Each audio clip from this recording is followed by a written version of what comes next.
Throughout the day, local people have joined police officers to search the fields and woods around where Sarah Payne went missing. Sarah had been playing outside with her younger sister and two older brothers when they became separated. On the 1st of July 2000, 8-year-old Sarah Payne vanished while playing one summer's eve. 17 days later, she was found, murdered. Roy Whiting, an already convicted paedophile, had taken her life. What was to follow became one of the biggest public outcries in UK history. Sarah's family, left torn apart by the devastation, was surged to campaign for a major change in British law, determined Sarah's death would not be in vain, making this a crime that shook Britain.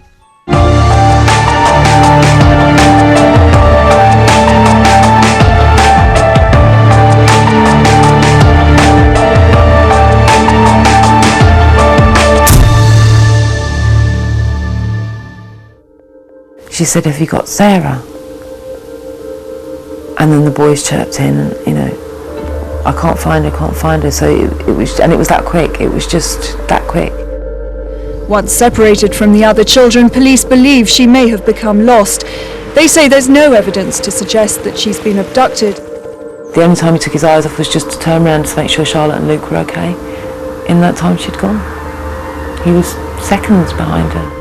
The police needed the help of everybody in the country. In a Sussex field tonight, police are examining the body of a little girl found just 10 miles from where Sarah Payne went missing at the beginning of the month. I mean, I lost control completely and utterly. I cried, I screamed, I shouted for her. Both the police and the probation service in Sussex feared that Roy Whiting would strike again, but were powerless to stop him. When you're dealing with paedophiles, particularly people who have been arrested before, this is their life, is not getting caught.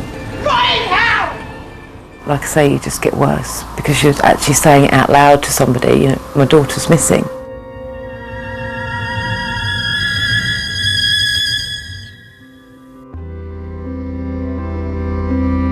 Sarah Payne was a beautiful, fun-loving 8-year-old. One of 4 children, she was the apple of her family's eye. Sarah was the 3rd child of 4. Anybody who's got a big family will understand is that you'll kind of have your place in a family.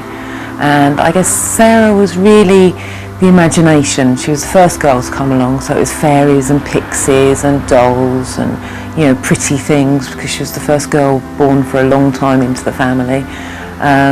So it was all, you know, grannies buying pretty dresses and little socks and all sorts of things.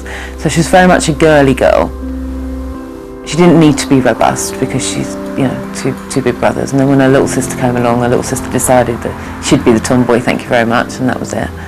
So it's just a big heart, really, a really big heart. You know, I was never the best housekeeper in the world. There was no sort of strict routines about our house. Dinner was at a certain time and bedtime was at a certain time, but other than that, everything was just kind of, you know, as it happened. It was just mad, messy and noisy all the time. When we rowed, it was massive rows, you know, when we played, it was loud games, so it was just, you know, like that. It was just a force to be reckoned with, I think. The tragic murder of Sarah Payne will be told through the eyes of her mum, Sarah, and Phil Clark, an officer on the case.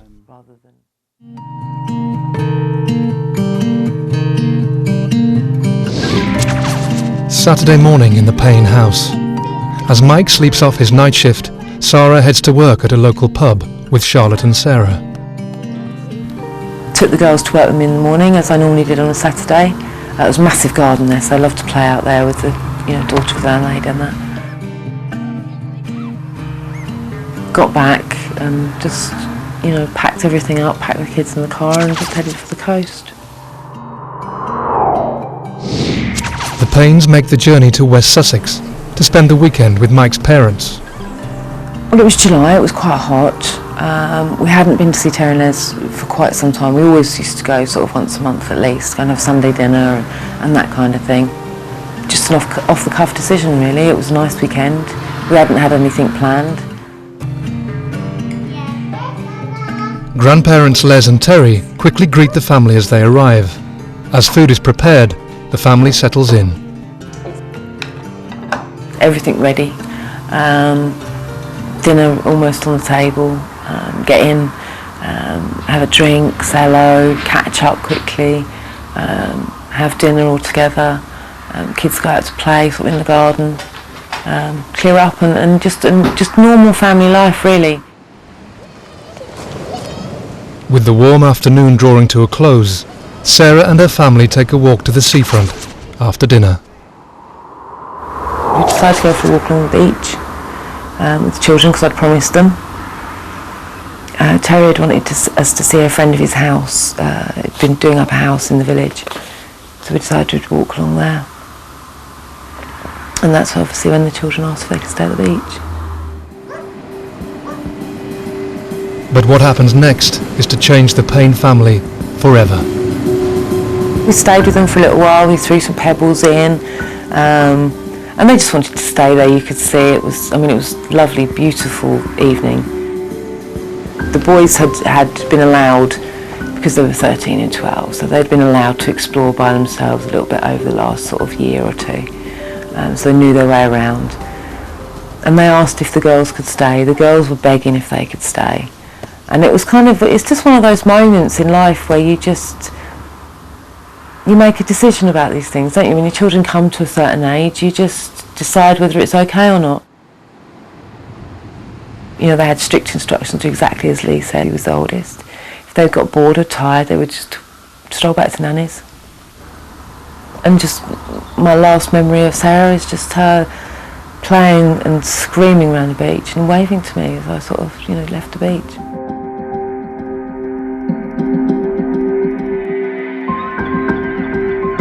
As Sarah plays happily on the beach with her brothers and sister, Sarah, Mike and Terry head to visit friends. Stopped at the pub for a half, and we were going there literally a half. It was a balmy summer's evening. Walked back around the fields, so it was just that amount of time, and that's all it was. We didn't stay anywhere any longer than 10-15 minutes. No, there was no rush about it, but there was also we wanted to get home for the evening and just settle down, get the kids in bed, and just have our evening. Yet as evening sets in and they stroll back to their house, the calm is broken. And as we got to the house, Les was standing outside, which I thought was very, very unusual. She was holding Charlotte tightly by the hand, and the boys were sort of around. She said, "Have you got Sarah?" And then the boys chirped in, "I can't find her." So it was that quick. It was just that quick. My daughter's missing. And it's like an echo going off in your head that just is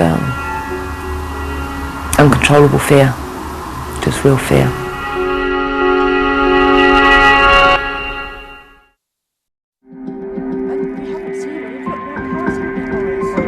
Sarah Payne has just been told her 8-year-old daughter Sarah is missing.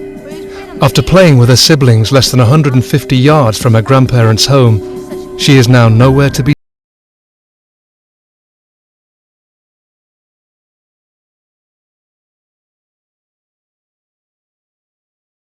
Charlotte, I think, and I went up towards the main road, along the main lane. It's really only a car wide. I went that way. Mike went across the fields. Terry went towards the beach. So we were covering every angle. Les stayed very much sort of around the front of the house in case she stumbled back that way. Everyone calling and looking.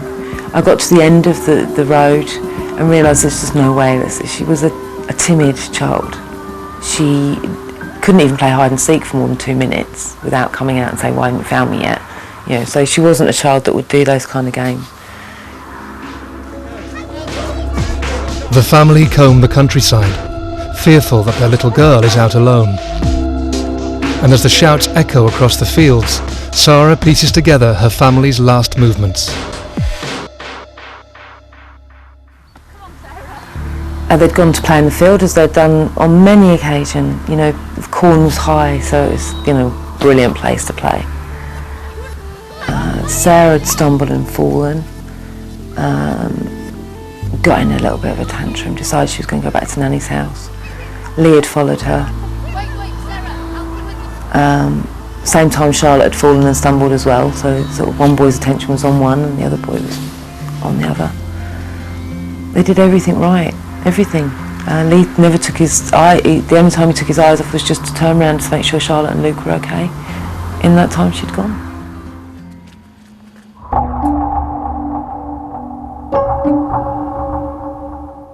Sarah Payne has now been missing over an hour. Despite the family's frantic attempts to find her, the 8-year-old has vanished. We passed several people, all of us. People joined in with the search because they could see how worried we were. And there's also that part of you that just thinks they're just there, you know, you just can't see them. You know what kids are like, the minute you reach that absolute moment of panic, that's when they go boo, or, you know, they appear from nowhere and start giggling all over the place. But there was kind of this nagging thing, well, what if she'd walked across the fields and just got lost? So it's just covering everything.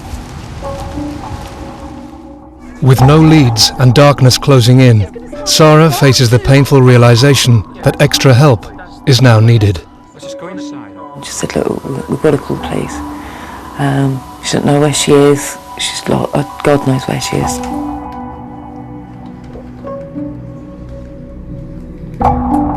Emergency, Rich Stubbles. Please, I've lost my daughter. Police, thank you. So calling through the police emergency, what's the problem? I've lost my 8-year-old daughter. She's been missing about an hour and 3/4 now. Sarah Payne rang the police, I think, at about 9:15 on the Saturday night, and reporting an 8-year-old missing girl. And of course that suddenly became a high priority incident. It received the notice of the command officer for the division straight away. Police resources were drafted away from the usual Saturday night policing in order to assist with that search right from the start. The phone call to the police was so difficult. It's one of those do I, don't I, because as soon as you do, you've made it real.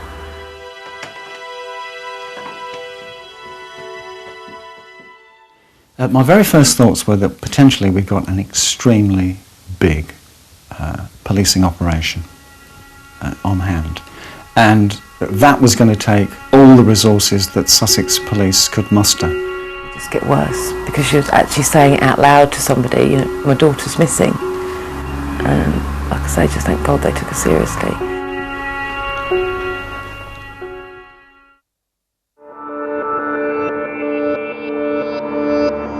Police rushed to the scene, and the Payne family anxiously relay details of the day.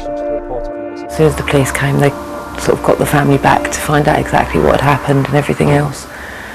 I don't think we even put the children to bed until the search was called.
Of anything that related to Sarah Payne, as if she had been whisked away.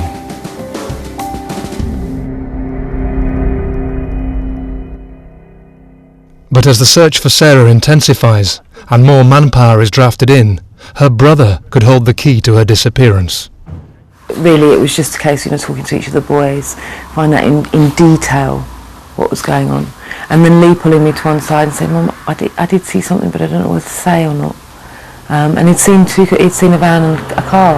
And I said to him, can you remember? And he said, well, they were about the same time. And he said, but the man in the white van, you know, he smiled and waved at me. And I said, do you remember what he looks like? He said, yeah. So I said, well, I think we better tell the policeman. He said, well, do you think it's important? We don't want them looking for someone and not looking for Sarah. So it's kind of, yeah, we have to tell them everything and then let them decide what's right and wrong. He was the only person to see what potentially could have been an abductor. And he identified to the police that he was driving a large white van, being driven by a scruffy individual who smiled and waved to him as he went past.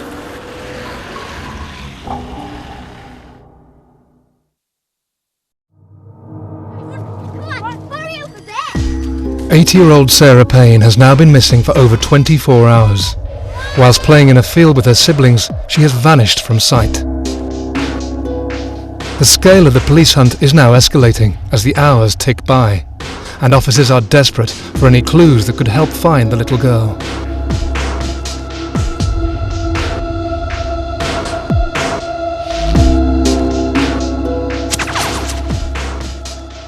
Our best chance of finding her alive was to hope that she'd been abducted and been locked up somewhere. So the main gut instinct, if you like, was to look for lockups where she might still be alive. The second was to find some sort of hideous little natural trap that she might have been caught in, some culvert, some drain, some whatever it might be, you know, some innocent reason why she hadn't turned up. But the focus was always at the beginning to find her alive.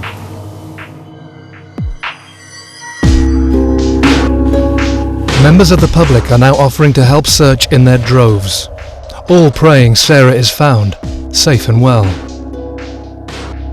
Meanwhile, as part of the inquiry, a sex offender living in the area, Roy Whiting, is called upon by police.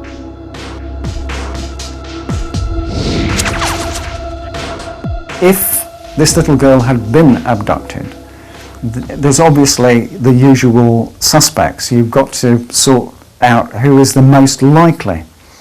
When Sarah went missing, Roy Whiting told the police that he was at a fun fair in Brighton. The inference being that he'd been cruising the areas where young people might congregate. Whiting gives nothing away, but his demeanour is suspicious. After questioning, officers decide to monitor him. Meanwhile, Sarah and the family are urged in front of the country's media in an emotional plea. The police needed the help of everybody in the country. And one of the best ways to get everybody on side is to get the empathy that comes with seeing the parents, even if they're in a state of distress. We got asked to do an initial press conference, and that was, I think, on the Monday after she'd gone missing. She went missing on Saturday, I think it was on the Monday.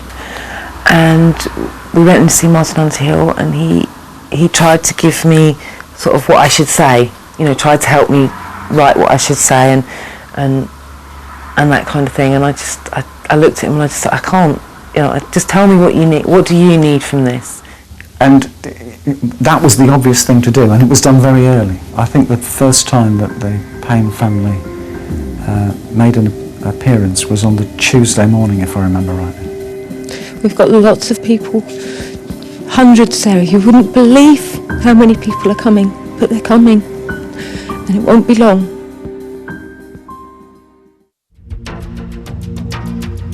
The hunt for Sarah now involves over 500 police officers and scores of volunteers. We had a specialist search team that could do underwater searching. Helicopter was used. One of the most valuable assets to me in the search was the military. Jets were actually photographing every square inch of Sussex and some parts of Surrey. a specialist team was looking at photographs for newly disturbed earth, for bonfires, for anything that was unusual. There was always something to do, some piece of evidence to look at that had been found in the search, because I mean, don't forget, we searched most of that area. I mean, sort of within a 20-mile radius we searched. So we had to look at every child's shoe that was found, every child's toy, every pair of knickers, every jumper. To be deploying 500 officers, the vast majority were Sussex police officers, on one operation for 2, 3, 4, 5, going up to 14 consecutive days, it's like the whole of your police force is looking for Sarah Payne.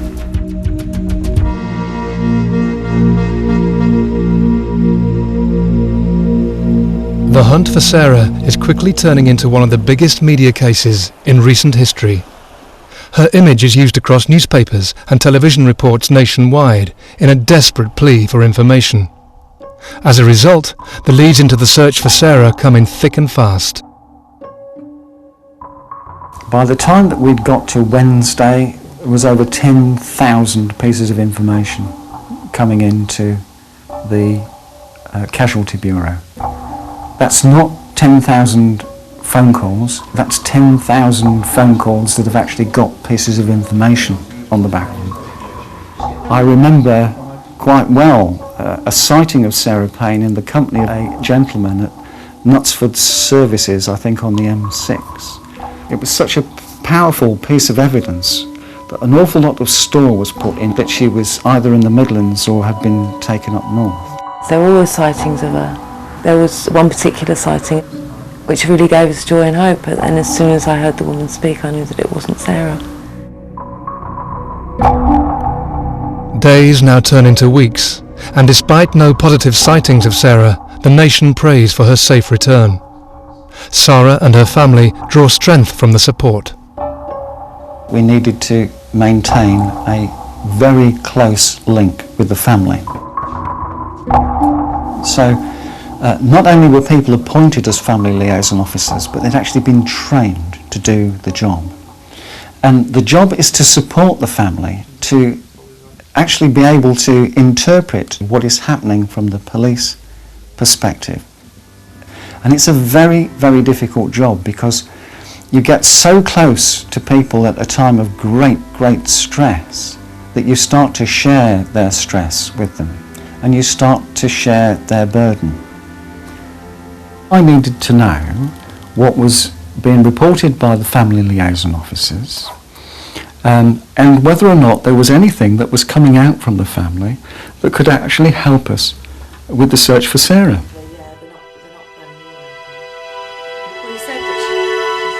Family liaison officers Sean Scott and David Dowell are also on hand day and night to help the family through the agonising hours. The moments I liked best were the ones when, just before Dave and Sean arrived in the morning, was the one when, just before they come through the door. It was any news, so there was always that hope every time they came through the door. And sadly that just didn't happen. We sat down and we talked about scenarios about her coming home, about having a bag ready for her, which was something to cling on to. I hadn't thought of doing that, so that was that. That was, getting her bag ready so that if they found her, I could be taken straight to her. For Sarah's brothers and sister, their worlds have been turned upside down.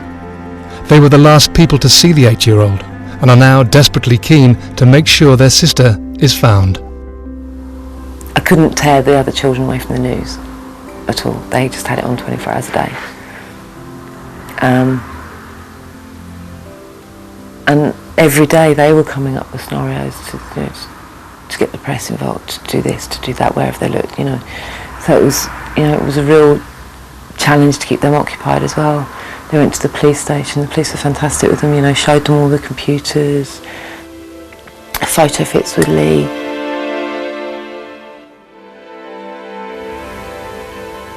I mean, Charlotte had very simple questions. And the boys had quite in-depth questions, you know, where were the police going with this? Did they have any evidence for this? Did they have this?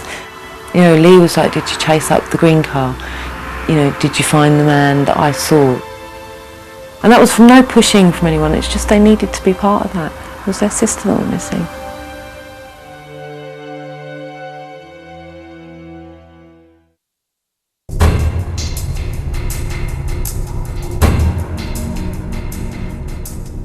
It's been 17 days since Sarah Payne was last seen, playing in a field right next to her grandparents' house. Family and friends have been clinging to the hope that she will return safe and well. Thousands of people have offered their help, but despite a nationwide appeal and scores of officers on the case, Sarah hasn't been seen since. Now, Family Liaison Officer Sean Scott arrives with news. And I could just see by Sean's face that he needed to tell me something. I didn't know what that was.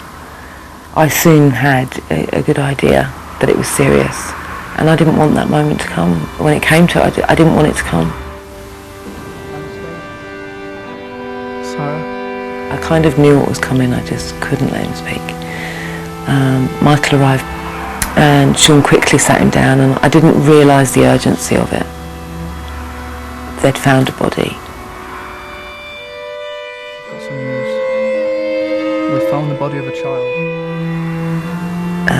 It was a little girl, and you know, there were no other little girls missing at that time, so they could only presume it was Sarah, but it wasn't definite.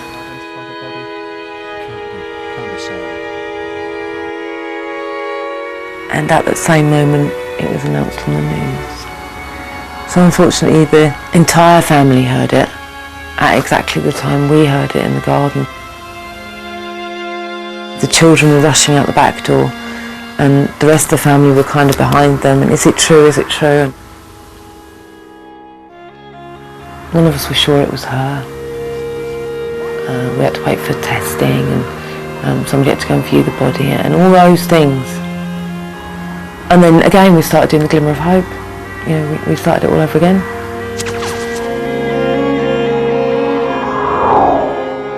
The body was actually found by a farm worker after it had been disturbed from being buried. The worst thing that can happen is for this particular inquiry, after all that's gone on, to turn into a murder inquiry. There was a sort of certain inevitability about it at the time.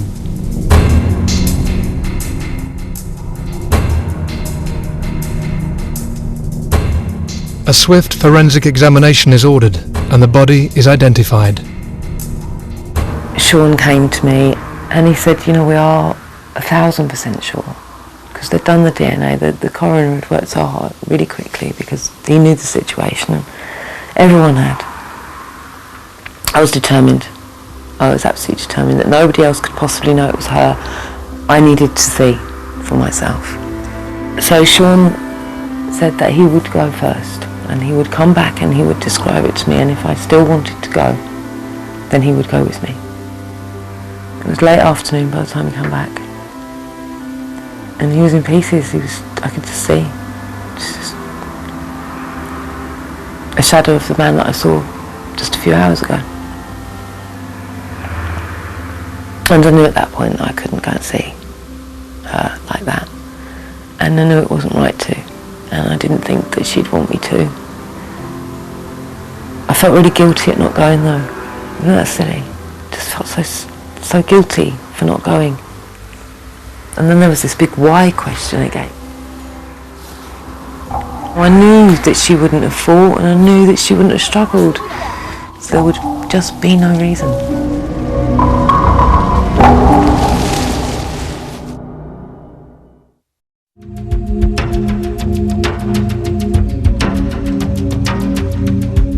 The body of Sarah Payne has been found by a farm worker 17 miles from her grandparents' home. For over 2 weeks, her mum Sarah and the family have prayed for her safe return and worked tirelessly with the police. But now, their hope has gone. Sarah and the family received the news they never wanted to hear.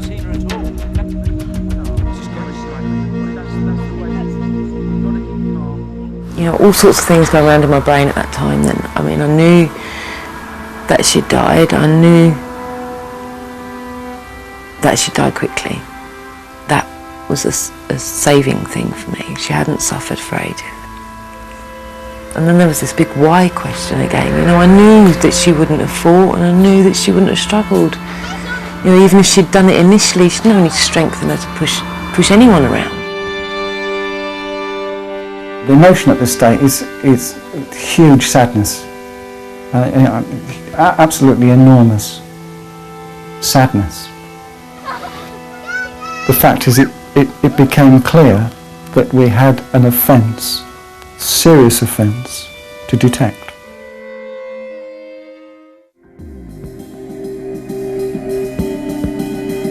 Officers now focus their attention on the murder inquiry and press for any clues that might lead to Sarah's killer. A lady in a nearby village calls the police. She'd seen a shoe on the side of the road, I think something like about 8 days before. And when she went back, it was still there. And very, very sensibly, she didn't touch it, she reported it to the police. And that was one of the most dramatic moments. It set off a whole new body of searching, of course. Every single field, hedge, for miles around was then scrutinised for Sarah's clothing.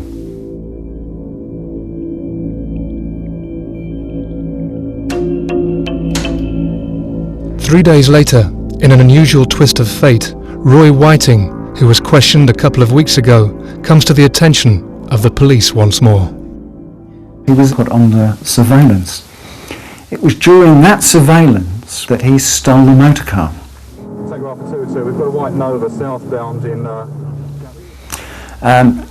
He obviously wanted to get out of Crawley. He'd gone back to Crawley. And he stole this motor car. The police officers who were watching him saw him steal the motor car. The police then tried to arrest him. He tried to escape by ramming the police vehicles, and it was for that crime that he was again arrested and remanded in custody. So from that moment on, Roy Whiting was in prison.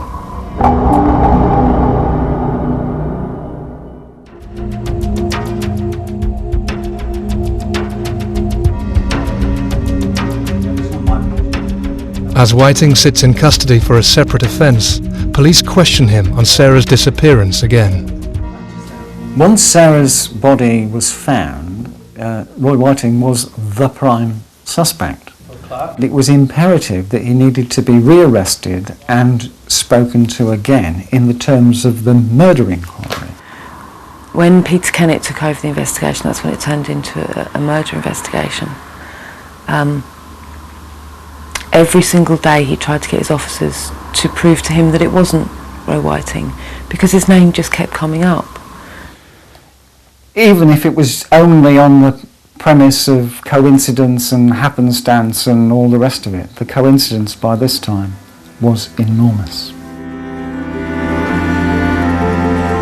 As the pressure mounts on Whiting, Sarah and her family turn their focus to a memorial to honour their daughter's short life.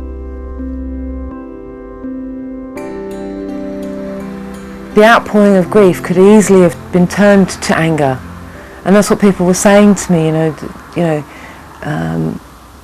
If they caught him or her, they'd hang, and all that stuff that was just so nasty around Sarah's name. And they weren't meaning to be nasty; they just were so upset and angry themselves. The whole thing touched a nerve somewhere. It touched a nerve throughout the body of the United Kingdom.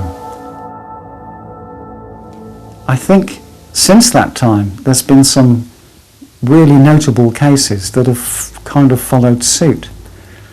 But this was really the very, very first that was so enormous in the mind of the public. And so we decided to do the memorial as a way of ending it for everyone that had been involved, and also so that we could pull her back to us.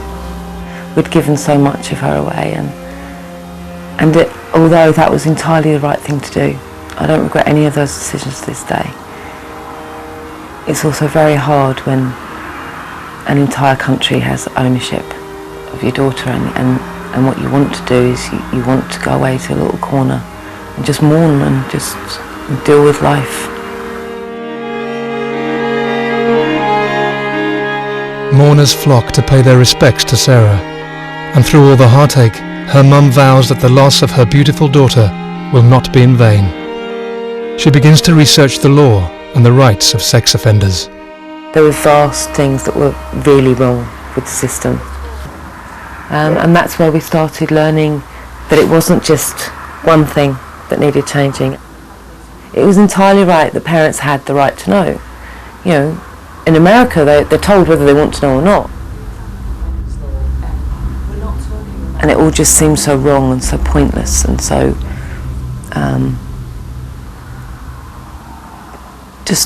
somebody somewhere must have something to say. This has got to change something, for God's sake. This can't ever be allowed to happen again. Sarah quickly realizes the need for change. Inspired by Megan's Law in America, she presses for controlled access to information on sex offenders in a passionate bid to stop this tragedy happening again. So basically we looked at all the things to do with sex offenders, and it just seemed that everyone was playing into their offender's hand. Nobody was looking after these children.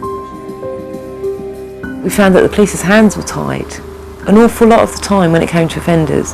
So if they saw an offender outside of school, the police had been taught they couldn't move them along. They couldn't stop them from standing there because it was the offender's human right to stand wherever they damn well pleased. They could come out of prison, not sign on with the local police station for 4 weeks, which all just seemed so very wrong. And so, with the backing of the News of the World, the fight for Sarah's law starts. I just decided that it was the best thing for us to do was to try and turn this awful, awful thing that had happened to us, maybe turn it around for other kids, but also just make people aware. The News of the World is a massive paper. We started naming and shaming because paedophiles exist through secrecy. Everybody knows that. That is their one tool. If you pick out every other tool in their toolbox, the one thing they need to survive is secrecy. And I'm like, well, why are the authorities keeping their secrets? Very often, children that have been sexually abused end up living in the same village as a sex offender when they're let out. I needed other parents to know this is going on because I was so shocked. I was so shocked, and that's why we went with naming and shaming, was because when people opened the paper, they needed to be as shocked as I was when I first found out about Roy Whiting. As the campaign gathers pace, officers investigating Roy Whiting delve into every area of his life. To me, it seemed that this man had specifically bought a certain kind of van. It's a furniture van. It was clad in plywood on the inside to stop furniture being damaged.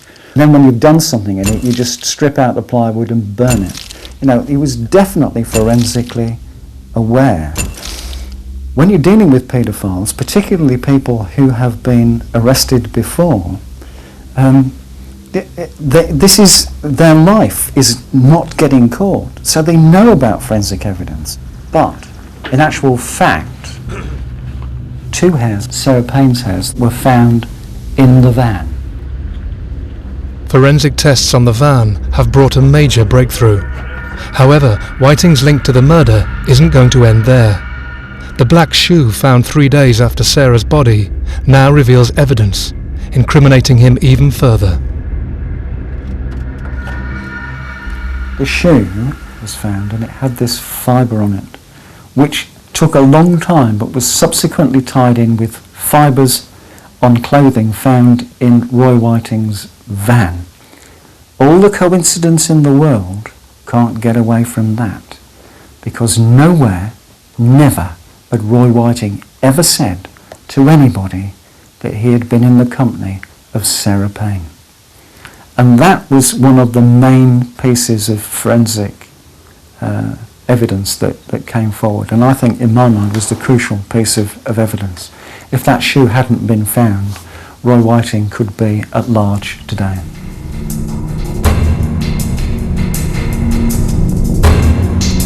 As forensic evidence directly links Whiting to the murder, he is quickly questioned once more. Whiting was cold and clinical, nervous, chain smoking, solicitor reliant, exhibiting all the behaviours you would expect of a guilty person. You murdered Sarah Evelyn Isabel Payne. Roy Whiting is charged with Sarah's murder.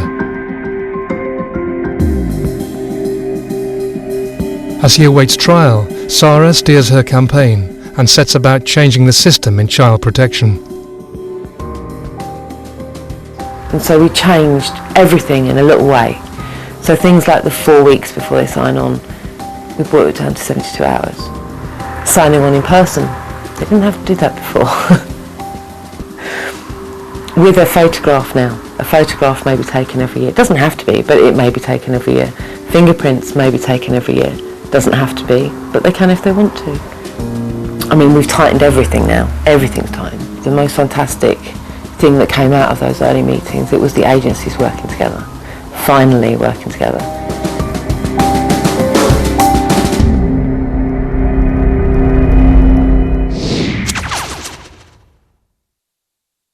"17 months after Sarah's disappearance, Roy Whiting stands trial. It's interesting from the point of view of a police officer when a verdict comes out, because you're never in the jury room and you've no idea as to whether or not they'd seen the case in the same way as you had when you lived with it to some extent. I had no doubt whatsoever that by the time that Roy Whiting went to court that he was guilty of the murder of Sarah Payne. No doubt whatsoever in my mind. Roy Whiting. Whiting is found guilty of the abduction and murder of Sarah Payne. He pleads not guilty, but the evidence is overwhelming. He receives life imprisonment, and the judge recommends he is never released. What that gave me and my family is justice, nothing more. Nothing more. It doesn't give us back Sarah. It doesn't change anything in our lives other than the fact that we are afforded the luxury of not having to think about the offender, the person that hurt Sarah. And because of his long sentence, I hope we never do.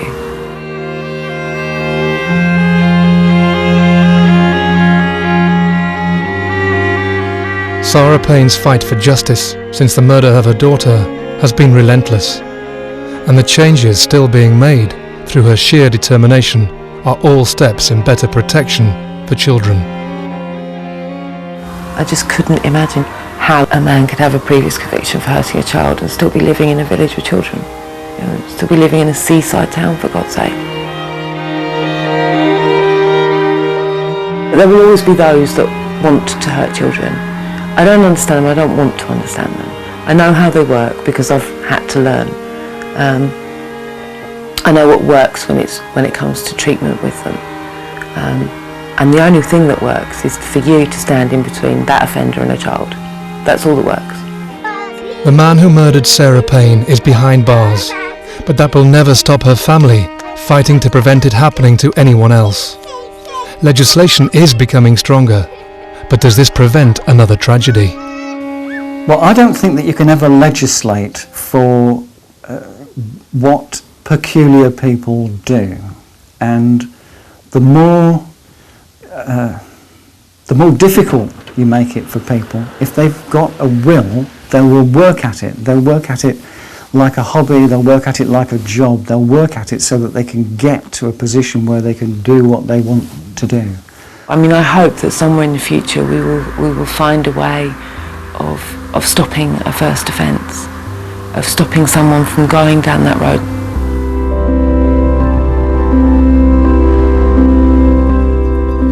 I always remember her with a smile. I miss her every single day of my life, and I will miss her forever. Nothing will ever change that. But I miss not arguing with her. I miss not having those teenage years. I miss her not putting me through sheer hell, slamming doors, hormones, periods, boyfriends, and then the future, that, you know, marriage, children of her own, a good career. All of those things that have been robbed from her were robbed from all of us. We were lucky to have her for the 8 years that we had her. And I'm so glad that we did. I wouldn't take that away for 1 minute.